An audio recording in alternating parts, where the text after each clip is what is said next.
नमस्कार, welcome to career 247। मैं हूं प्रशांत धवन। साफ साफ लग रहा है कि पाकिस्तान का जो आर्मी जनरल है आसिम मुनीर, ये नहीं चाहता कि अभी इंडिया पाकिस्तान के बीच में शांति हो। इसको अपनी कुर्सी बचानी है और कुर्सी बचाने के चक्कर में ये पूरे रीजन को एक फुल स्केल वॉर की तरफ धकेल सकता है। ये बात अब कंफर्म हो चुकी है। जम्मू कश्मीर के चीफ मिनिस्टर ने भी कंफर्म कर दी है कि पाकिस्तान ने सीज फायर तोड़कर एक बड़ा ड्रोन अटैक किया है जम्मू पर। और अगर यहाँ पे आप सोच रहे हैं वेट, डोनाल्ड ट्रंप ने अभी ट्वीट करी थी कि देखो अब सीज फायर करवा दिया है मैंने।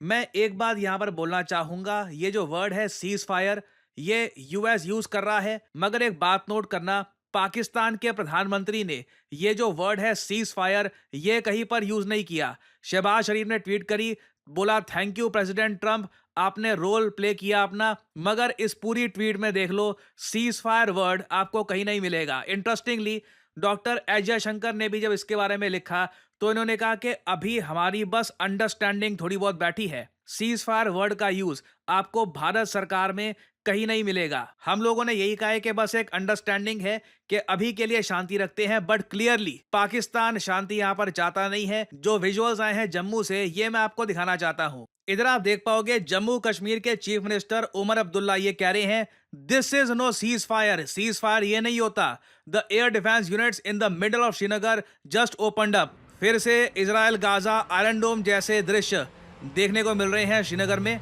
हमारा मिसाइल डिफेंस सिस्टम अभी फायरिंग स्टार्ट कर देगा पाकिस्तानी ड्रोन्स के अगेंस्ट। ये हमारा एयर डिफेंस सिस्टम एक्टिवेट हो चुका है।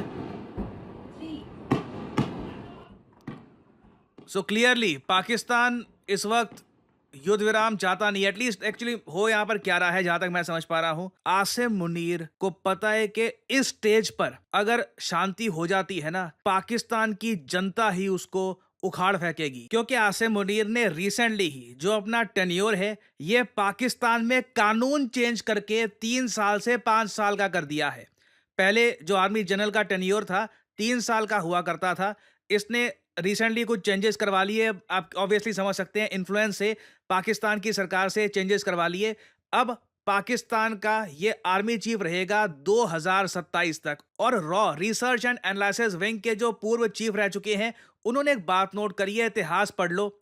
जब भी आर्मी चीफ के जो टेन्योर है ये एक्सटेंड किए गए हैं ना, तो प्राइम मिनिस्टर को ये फिर हटा देते हैं और कुछ ना कुछ तख्ता पलट हो जाता है। बताया जा रहा है आसिम मुनीर का प्लान ये है कि ये जनरल परवेज मुशर्रफ की तरह हो सकता है, प्रेसिडेंट आर्मी चीफ टाइप का बन जाए कि पीएम को भी हटा लिया, सरकार पे भी कब्जा कर लिया, यही सरकार है, यही मिलिट्री है, he will be the most powerful man in Pakistan. और उसके बाद 2027 के भी आगे ये चाहता है कि ये पाकिस्तान में पावर में रहे। ऑब्वियसली आप समझ सकते हैं, इंडिया से इतनी बुरी तरीके से मार खाने के बाद ये लंबे समय तक पावर में नहीं रह पाएगा। अभी रिसेंटली रिपोर्ट्स आ रही थी कि आसिम मुनीर के आसपास के जनरल्स ही हो सकता है इसके अगेंस्ट कू कर दे। तो इसको पता है कि अभी कुछ करना पड़ेगा, इसको एक आप कह लीजिए अपनी जनता के सामने परोसना होगा कि देखो मैंने ये कर दिया, तभी ये 2027 तक तो एटलीस्ट अपनी कुर्सी पर बैठा रह सकता है। और आप एक बार सोच कर देखो, आसिम मुनीर की सनक कितनी ज्यादा है, ये डोनाल्ड ट्रंप की भी बेइज्जती करने को तैयार है। आप सोच कर देखो, ट्रंप ने ओपनली ट्वीट करी है कि मैंने सीज फायर करवा दिया। ट्रंप की जो फॉरेन अफेयर्स कमेटी के लोग हैं, उन्होंने ट्रंप के नोबेल प्राइज का भी बोलना शुरू कर दिया कि ये तो प्रेसिडेंट ऑफ पीस है, हर जगह पीस फैलाते हैं। अब आसिम मुनीर का दबदबा ऐसा है, इसने पाकिस्तानी मीडिया को भी ऐसे पकड़ रखा है। आप देखोगे थंबनेल पर आसिम मुनीर दिखेगा, शहबाज शरीफ गायब है। इनके वो पढ़ लो, टाइटल पढ़ लो न्यूज़ के, ये इनके मैं आपको बता रहा हूँ मेन स्ट्रीम न्यूज़ आउटलेट्स है जो बाय द वे इंडिया में बैंड है। बस इनके थंबनेल दिखा रहा हूँ आपको ये समझाने के लिए कि ये आज के समय क्या बातें कर रहे हैं। ये कह रहे हैं जी पाकिस्तान का मिसाइल अटैक हुआ है, इंडिया डेवास्टेटेड है। आगे कहते हैं जी ये पाकिस्तान दिल्ली कब जाने वाला है। तो ये लोग अपनी जनता को इस टाइप की न्यूज़ फीड कर रहे हैं। लग रहा है कि इंडिया को ये एक आखिरी अटैक देकर ना फिर बोलेंगे अच्छा ठीक है अब शांति कर लो। अब आसिम मुनीर के पास इतना आप कह लीजिए चूरन आ चुका है जो अपनी जनता को ये लंबे समय तक खिला सकता है। मगर सवाल ये आता है कि पाकिस्तान ने देखो पहले तो ट्रंप का मजाक बना दिया दुनिया भर में, साथ ही साथ भारत के साथ विश्वासघात किया। फिर से जो भी आप कह लीजिए अंडरस्टैंडिंग को लेकर इनके पीएम ने भी कहा था क्या हम पीस की तरफ बढ़ेंगे। 2 घंटे के अंदर अंदर अटैक कर दिया है जम्मू को अपने ड्रोन से, और ये एक बड़ा अटैक था। इनका मीडिया भी देख लो इंडिया के अगेंस्ट बोल रहा है। ये सब कुछ प्री प्लान्ड है। क्या हम इसको बर्दाश्त करेंगे? मैं पहले भी कहता आया था, आई थिंक हम सब लोग कह रहे हैं, हम सब लोग लिटरली गुहार कर रहे हैं सरकार से, ये एक गोल्डन अपॉर्चुनिटी है, इसको जाने मत दो। और प्रॉब्लम ये है कि आसिम मुनीर जैसा संघीय आदमी एक तरफ वहां पे है, पीएम मोदी के सामने जो डिसीजन है वो आसान नहीं है। मैं आपको ये बता दूं, जब पाकिस्तान भारत पे ड्रोन अटैक करता है ना, उसके बाद ये कमर्शियल फ्लाइट्स उड़ानी स्टार्ट कर देते हैं अपने देश में। पता है क्यों? ताकि भारत जब रिटेलिएट करे ना, तो गलती से एक मिसाइल या फिर एक अटैक कहीं पर इनकी कमर्शियल फ्लाइट में हो जाए, इनोसेंट लोग मारे जाएं, फिर पाकिस्तान इंडिया को ब्लेम करना स्टार्ट कर देगा, देखो हमारे कमर्शियल फ्लाइट को इंडिया ने डुबा दिया। इतना ईवल कंट्री है, इतना ईवल इनका आज के समय डिक्टेटर है आसिम मुनीर। शहबाज शरीफ वगैरह आप सब लोग जानते हैं पपेट है। आसिम मुनीर का मन करेगा इन सबको प्लेन में बिठाकर लंदन भेज सकता है, नवाज शरीफ वगैरह सबको निकाल सकता है। आसिम मुनीर आज के समय सब कुछ कंट्रोल कर रहा है। And we need to decide कितना आगे तक जाना चाहते हैं। Do we want a full scale war? मुझे अजीत डोभाल साहब की एक वीडियो याद आ रही है आज के समय। ना ये कई साल पुरानी वीडियो है डोभाल साहब की। यहाँ पर ये वीडियो की स्टार्टिंग में कहेंगे कि पाकिस्तानी तो कहते हैं कि हम तो है ही फिदाइन, न्यूक्लियर वॉर होगी तो हमको कोई डर नहीं है। भारत को मन बनाना होगा कि तैयार हो कि एक न्यूक्लियर वेपन वाले कंट्री से लड़ने में। ये जो क्लिप है मैं कहूंगा बहुत इंपॉर्टेंट है। जब हम कहते हैं ना कि फुल स्केल वॉर, ये शब्द हमको याद रखने होंगे। 30 सेकंड की क्लिप है, ये देखना। है हम तो हैं ही फिदाइन, तो हमारा पूरा देश फिदाइन हो जाएगा। हम तो न्यूक्लियर वार के लिए तैयार हैं अगर इंडिया कन्वेंशनल वार या इससे बाहर की हमारे को रिटेलिएट करता है। अगर हिंदुस्तान ये मन बना ले कि ये भी एक ब्लफ है, पाकिस्तान किसी भी न्यूक्लियर वॉर में के बाद पाकिस्तान राष्ट्र नहीं रहेगा, भारत फिर भी रहेगा। अगर कुछ नुकसान हुआ भी तो जितने बचेंगे वो फिर भी इतने काफी होंगे कि दुनिया के ऊपर में अपनी उसको ना। ये शब्द बहुत भारी है और जब हम सोचते हैं ना इसके बारे में, तब वजन महसूस होता है एक फुल स्केल वॉर का। कि अपने प्रधानमंत्री जी को हम जब बोले कि फुल स्केल वॉर कर दो, जिसकी एक बहुत बड़ी पॉसिबिलिटी है कि फिर बात न्यूक्लियर की तरफ जाएगी, क्योंकि पाकिस्तान के पास इतनी कन्वेंशनल मिलिट्री में पावर बची नहीं है। ये पिछले 3-4 दिनों में इनका फ्यूल, इनके एमिनेशन का क्या हाल है दुनिया को पता लग गया आज के समय।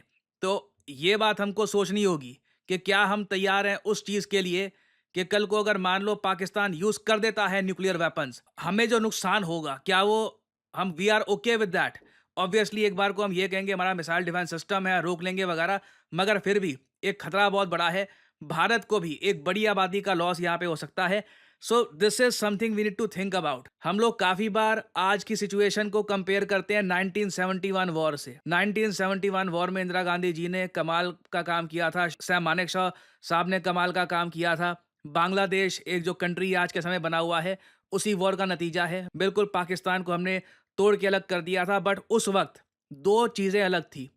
पाकिस्तान के पास न्यूक्लियर वेपन नहीं थे। दूसरी बात, इंडिया और पाकिस्तान की इकोनॉमीज में इतना फर्क नहीं था।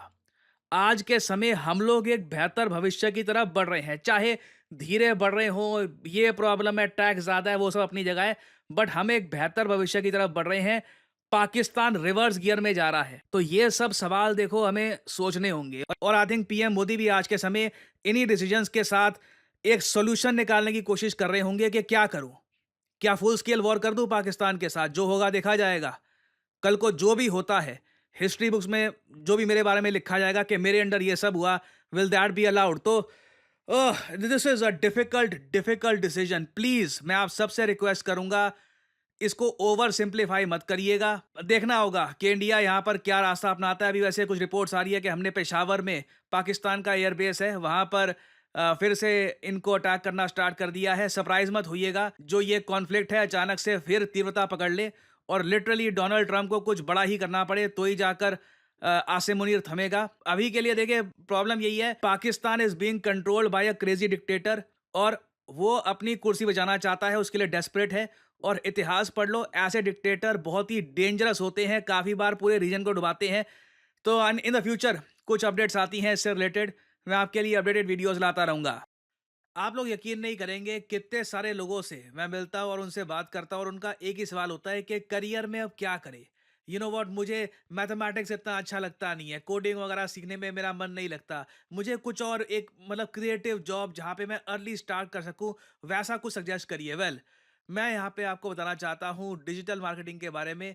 डिजिटल मार्केटिंग के अंडर आपका करियर कैसा हो। इस फील्ड के अंडर आप बन सकते हैं डिजिटल मार्केटिंग असिस्टेंट, आप बन सकते हैं एक एसईओ राइटर, आप बन सकते हैं सोशल मीडिया स्पेशलिस्ट, आप बन सकते हैं एक एसईओ मैनेजर, एक कंटेंट मैनेजर। डिजिटल मार्केटिंग के अंडर आपको जॉब मिल सकती है वेरियस सेक्टर्स में, और ये जॉब्स लगातार बढ़ती जा रही हैं। एंड सिमिलरली आप देखोगे डिजिटल मार्केटिंग के जो कोर्सेज हैं ये भी दुनिया भर में, चाहे यूएस हो, यूरोप हो, हर जगह ये कोर्सेज बढ़ते जा रहे हैं। और आप एक बात नोट करिएगा, ज़्यादातर जो ये कोर्सेज हैं बहुत ज़्यादा महंगे होंगे, सिर्फ इंग्लिश लैंग्वेज में होंगे, और ये कोर्सेज बहुत छोटे होते हैं। 2-3 महीनों में ना हो गया कोर्स हो गया आपका, आपको बस आगे भेज दिया जाएगा। जबकि करियर 247 आपके लिए लेके आया है एक state of the art digital marketing course, जहां पे आपको मिलती है द बेस्ट फैकल्टी। आप लोग ऐसे प्रोजेक्ट्स पे काम करेंगे जिससे आपको मिलेगा जेन्युइन एक्सपीरियंस, आपको जॉब ढूंढने में भी हेल्प करेगा करियर 247, और एक प्रॉपर करियर गाइडेंस भी आपको मिलेगी हमारे कोर्स में। लैंग्वेज होगी इंग्लिश। कोर्स की जो वैलिडिटी है ये 1 साल की होगी। वैसे आपका कोर्स 6 महीने में खत्म हो जाएगा, आपको मिलेगा एक सर्टिफिकेट, और आप स्टार्ट कर सकते हैं अपनी journey in the world of digital marketing. आप अगर 18-19 साल के भी हैं, ग्रेजुएशन नहीं करी, तब भी you can begin your journey as a digital marketing assistant, और धीरे धीरे एक्सपीरियंस गेन करके आप अपनी लाइफ में आगे बढ़ सकते हैं। सो एनरोल करने के लिए आपको करना क्या है, सिंपली जाइए इस वीडियो के कमेंट सेक्शन में, पिन्ड कमेंट में आपको मिल जाएगा ये link, start your digital marketing journey now. और यहां पे आपको करना है इस लिंक पर क्लिक। आपके सामने खुल जाएगा ये पेज। इधर अपना नाम, ईमेल आईडी, फोन नंबर, और ऑब्वियसली डिस्काउंट कोड यहाँ पे डाल देना PD10, ताकि जो प्राइस है इस कोर्स का इससे बहुत ज्यादा कम प्राइस में आपको ये कोर्स मिले। अगर आप कोड डालना भूल जाओगे तो प्राइसेस आपको काफी इंक्रीज मिलेंगे यहाँ पर। So always enter the code PD10 and simply apply. That's all I am saying, simply apply. Career 247 की तरफ से कंसल्टेंट आपको कॉल करेंगे, आप बात कर सकते हैं, जानकारी और ज्यादा प्राप्त कर सकते हैं, और आप स्टार्ट कर सकते हैं अपनी journey in the world of digital marketing. और याद रखिएगा, this is not just digital marketing, this is digital marketing with generative AI। So इसी नोट के साथ यह वीडियो का अंत। Thank you for listening, and as I always say, may the gods watch over you.